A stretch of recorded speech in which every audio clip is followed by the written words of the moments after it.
2026-27ನೇ ಸಾಲಿನ ಬಹು ನಿರೀಕ್ಷಿತ ಕೇಂದ್ರ ಬಜೆಟ್ ಅನ್ನು ವಿತ್ತ ಸಚಿವೆ ನಿರ್ಮಲಾ ಸೀತಾರಾಮನ್ ಮಂಡಿಸಿದ್ದಾರೆ. ಮೋದಿ ಲೆಕ್ಕದಲ್ಲಿ ಯಾವ್ಯಾವ ಕ್ಷೇತ್ರಕ್ಕೆ ಏನೇನು ಸಿಕ್ಕಿದೆ, ರಾಜ್ಯವಾರು ಕೊಡುಗೆಗಳೇನು, ಬಡವರ ಪಾಲಿಗೆ ಕೊಟ್ಟಿದ್ದೇನು ಅನ್ನೋದರ ಕಂಪ್ಲೀಟ್ ರಿಪೋರ್ಟ್ ಇಲ್ಲಿದೆ ನೋಡಿ.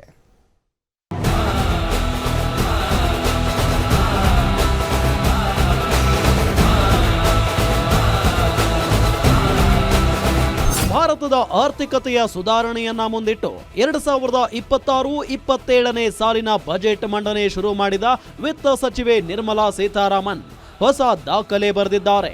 53.47 ಲಕ್ಷ ಕೋಟಿ ಮೌಲ್ಯದ ಬಜೆಟ್ ಅನ್ನ ಕೇವಲ 1 ಗಂಟೆ 26 ನಿಮಿಷಗಳಲ್ಲಿ ಓದಿ ಮುಗಿಸಿದ್ದಾರೆ. ದೇಶದ ಆರ್ಥಿಕಾಭಿವೃದ್ಧಿ, ಜನರ ಆಶೋತ್ತರಗಳಿಗೆ ಸ್ಪಂದಿಸೋದು, ಸಬ್ಕಾ ಸಾಥ್ ಸಬ್ಕಾ ವಿಕಾಸ್ ಅನ್ನೋ 3 ಕರ್ತವ್ಯ ಘೋಷಗಳೊಂದಿಗೆ ಹಲವು ಪ್ರಮುಖ ವಿಚಾರಗಳನ್ನ ಮಂಡಿಸಿದ್ದಾರೆ. ನಮೋ ಲೆಕ್ಕ, ಮಧ್ಯಮ ವರ್ಗಕ್ಕೆ ಬಂಪರ್ ಗಿಫ್ಟ್, ಎಣ್ಣೆ ಪ್ರಿಯರಿಗೆ ಶಾಕ್, ಸಿಗರೇಟ್ ಇನ್ಮುಂದೆ ದುಬಾರಿ. ಹಣಕಾಸು ಸಚಿವೆ ನಿರ್ಮಲಾ ಸೀತಾರಾಮನ್ ಮಂಡಿಸಿದ ಬಜೆಟ್ನಲ್ಲಿ ಮಧ್ಯಮ ವರ್ಗದವರಿಗೆ ಬಂಪರ್ ಗಿಫ್ಟ್ ನೀಡಿದ್ದಾರೆ. ಬಡವರಿಗೆ ಹೊರೆಯಾಗದಂತೆ ಹಲವು ಕ್ರಮಗಳನ್ನು ಕೈಗೊಳ್ಳಲಾಗಿದೆ. ಮೇಕ್ ಇನ್ ಇಂಡಿಯಾ ಉತ್ತೇಜಿಸಲು ಕಸ್ಟಮ್ಸ್ ಸುಂಕದಲ್ಲಿ ಬದಲಾವಣೆ ಮಾಡಲಾಗಿದ್ದು, ಬಜೆಟ್ನಲ್ಲಿ ಸಿಹಿ ಕಹಿ ಎರಡನ್ನೂ ಕೊಟ್ಟಿದ್ದಾರೆ. ಹಾಗಾದ್ರೆ ಇಳಿಕೆಯಾಗಿದ್ದೇನು, ಹೆಚ್ಚಳವಾಗಿದ್ದೇನು ಅನ್ನೋದನ್ನ ನೋಡೋದಾದ್ರೆ, ಚರ್ಮ ಉತ್ಪನ್ನಗಳು, mobility phone, EV battery, sugar cancer ಔಷಧಿ, 17 ಕ್ಯಾನ್ಸರ್ ಔಷಧ ದರ, ಸೋಲಾರ್ ಉತ್ಪನ್ನ, ಜವಳಿ, ಬೀಡಿ, ವಿದೇಶಿ ಯಾತ್ರೆ, ಬಯೋಗ್ಯಾಸ್ ಮಿಶ್ರಿತ ಸಿಎನ್ಜಿ, ಮೈಕ್ರೋವೇವ್ ಓವೆನ್, ಕಸ್ಟಮ್ಸ್ ಸುಂಕ, ಸೆಣಬು ಉತ್ಪನ್ನ ಅಗ್ಗ. ಇನ್ನು ಬಜೆಟ್ ನಂತರ ಯಾವುದೆಲ್ಲ ದುಬಾರಿ ಆಗಲಿವೆ ಅನ್ನೋದನ್ನ ನೋಡೋದಾದ್ರೆ, ಸಿಗರೇಟ್, ಮದ್ಯ, ತಂಬಾಕು, ಆಮದು ಯಂತ್ರೋಪಕರಣಗಳು, ವಿದೇಶಿ ಆಮದು ವಸ್ತುಗಳು, ಅನಗತ್ಯ ಆಮದು ವಸ್ತುಗಳು, ವಿದೇಶದಿಂದ ಆಮದಾಗುವ ಪ್ಲಾಸ್ಟಿಕ್, ನಿರ್ದಿಷ್ಟ ಟೆಲಿಕಾಂ ಉಪಕರಣಗಳು.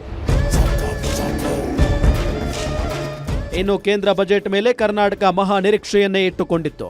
ಭದ್ರಾ ಮೇಲ್ದಂಡೆ ಯೋಜನೆಗೆ ಅನುದಾನ, ವೇಗವಾಗಿ ಬೆಳೆಯುತ್ತಿರುವ ಬೆಂಗಳೂರಿನ ಮೂಲಸೌಕರ್ಯಕ್ಕೆ ವಿಶೇಷ ಯೋಜನೆಗಳ ನಿರೀಕ್ಷೆಯಲ್ಲಿ ಕನ್ನಡಿಗರಿದ್ರು. ಆದರೆ ನಮೋ ಲೆಕ್ಕ ಕರ್ನಾಟಕದ ಪಾಲಿಗೆ ನಿರಾಸೆ ಮೂಡಿಸಿದೆ. ಹಾಗಾದ್ರೆ ರಾಜ್ಯಕ್ಕೆ ಬಜೆಟ್ನಲ್ಲಿ ಸಿಕ್ಕಿದ್ದಾದ್ರೂ ಏನು ಅನ್ನೋದನ್ನ ನೋಡೋದಾದ್ರೆ, ಬೆಂಗಳೂರು ಚೆನ್ನೈ, ಬೆಂಗಳೂರು ಹೈದರಾಬಾದ್ ರೈಲು ಕಾರಿಡಾರ್, ಕರಾವಳಿ ಭಾಗದಲ್ಲಿ ಆಮೆ ಸಂತಾನೋತ್ಪತ್ತಿಗೆ ಹೊಸ ಯೋಜನೆ, ತೆಂಗು, ಗೋಡಂಬಿ ಮತ್ತು ಕೋಕೋ ಬೆಳೆಗಾರರಿಗೆ ನೆರವು, ಶ್ರೀಗಂಧ ಬೆಳೆಗಾರರಿಗೆ ವಿಶೇಷ ಯೋಜನೆ ಘೋಷಣೆ, ಮೆಡಿಕಲ್ ಟೂರಿಸಂ ವಿಭಾಗದಲ್ಲಿ ಬೆಂಗಳೂರಿಗೆ ದೊಡ್ಡ ಗಿಫ್ಟ್. ಒಟ್ಟಾರೆ 2026ರ ಕೇಂದ್ರ ಬಜೆಟ್ ಮಿಡಲ್ ಕ್ಲಾಸ್ ಆದಾಯ ತೆರಿಗೆಯಲ್ಲಿ ದೊಡ್ಡ ಬದಲಾವಣೆ ತರದಿದ್ದರೂ ವಿದೇಶಿ ಹಣ ರವಾನೆ, ಕ್ಯಾನ್ಸರ್ ಔಷಧಿ, ಮೈಕ್ರೋವೇವ್ ಟಿವಿಗಳ ಬೆಲೆ ಇಳಿಕೆಯಾಗಲಿದೆ. ಬಂಡವಾಳ ಹೂಡಿಕೆ ಹೆಚ್ಚಳದಿಂದ ಉದ್ಯೋಗ ಸೃಷ್ಟಿಯಾಗುವ ನಿರೀಕ್ಷೆ ಇದ್ದು, ತೆರಿಗೆ ರಿಟರ್ನ್ಸ್ ಸಲ್ಲಿಕೆಗೆ ಹೆಚ್ಚಿನ ಕಾಲಾವಕಾಶ ಸಿಗಲಿದೆ. News desk, guarantee news.